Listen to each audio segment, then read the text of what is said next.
Hey guys, welcome to another Mondays with Sheri and Derek. Welcome to your week. I am pumped today. How come, right? Yeah, so I just woke up feeling really excited and really empowered and really ready to do some more failing. Because as you know, this month is all about failing. We have to celebrate our losses, our failures, because that is what moves us forward. For instance, like me, this week I had a big thing with, as you always heard, if you've been following us, I'm a perfectionist. I can't help it. Everything I do, I always try to I don't want to release it, I don't want to put it out unless it's what I think is perfect. No, it's something that you have battled with the 34 years that we've been together. Yep. He has always battled with it, and I feel like it's really just now that we're bringing it to light this month and talking to you guys about it, that you're really taking a real major unpacking into yourself. Yeah, because I really started to realize how it was stealing my joy and killing my success. And what do I mean? Well, I always thought it was great to say that I'm a perfectionist. That means I do things right, I do them correctly, and I do them to the ultimate. But what I started realizing, it is not about being a perfectionist. It is about making big, messy, broad strokes mistakes. When I look back on my life, being 50, turning 55 June 5th, it was always those messy, broad strokes that I would be getting into stuff and not even realize how difficult it was gonna be until I'm in it and it was doing well, and I was like, oh my goodness, if I would have only knew, I'm loving this, but I'm so glad I didn't know that it was gonna be like this when I was going into it. So my thing with you guys is to make big, broad, messy strokes.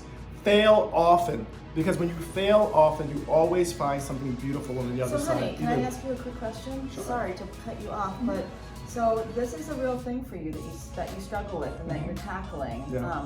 So, we're entrepreneurs, we're always coming up with a new idea, a new company idea, and a new venture. So what do you do when all of a sudden you get that feeling like this is not turning out exactly how I thought, this is not perfect, this is not happening as I envisioned it? What do you do in that moment? In that moment, I have to really, when I'm starting to try to practice, oh, you're coaching me. What I started to try to really practice is stopping, taking a deep breath, and just realizing it's not that serious. It really isn't, guys. And yes, some people would say, well, what if you gotta pay your bills, you gotta do, but what I'm talking about is just being brave about your life. Just if you have, and another thing I noticed too with that, Sheri, about that, because I would get frozen in that perfectionism. And then I started to realize it was killing my ideas, because in that perfectionism, I was taking my time and I would have these amazing ideas, right? And I'm like, oh my God, that's gonna be so amazing, but I'm gonna have to do this, I'm gonna have to do that around, I'm gonna have to do that. I gotta tackle that later on to really get it right. And then you know what happens with that great idea? It starts to diminish. It starts to get smaller in my mind. And maybe if I would have jumped on that idea and really just not worried about being perfect, but just broad, messy strokes, it would have come to life. It would have been amazing. But it will not be amazing now, because guess what? It died on the vine because my procrastination with my perfectionism let it die on the vine. Okay, so there we segue perfectly. Good job. We didn't rehearse this. No, we try not to tell each other. We know the topic, but we try not to tell each other. We want to be in front of you guys. Into what mine is procrastination. Yeah, the other enemy. So, I will. Okay, let me ask you guys a question. Who has had something they've always wanted to do, a dream of theirs, on their to-do list to start for a year? For 5 years, for 10 years, for 20 years, for 6 months. Who has had sticky notes all around their house, on their mirror, written on their whiteboard, of an idea that just has never come to light because you never started it? And a lot of times I will work on all the little pieces of other things that are going on in my business. I will do the dishes, I will do the laundry, I will balance my checkbook. Still getting stuff done. So I still feel like I'm getting things done, but I'm still not tackling that goal or that dream that I've always had. So for me, it is, again, like Derek is saying, just take one messy move forward. It's literally just scheduling. For me, to get out of procrastination, it's literally scheduling time every day, whether it's 5 minutes or an hour, to work on the thing that's been on my to-do list or been a dream in my heart for as long as I can remember, or for last month, or whatever it is. I want to ask you the same question you asked me. Because, procrastination is a big problem for a lot of people. Oh gosh, what is your best way when you feel like you want to procrastinate or something, that you stop yourself and don't spiral down and procrastinate? What do you do? I say to myself, won't it really suck if I don't do this? Well, and how good will it feel to make moves towards it? How amazing will it feel to just make little tiny moves towards it consistently every day? And how amazing will it feel when it literally come to light? So procrastination just keeps me small. Procrastination keeps me quiet. Procrastination keeps me frozen in my spot. It erodes your psyche, because if you start telling yourself, and that's one thing, guys, too.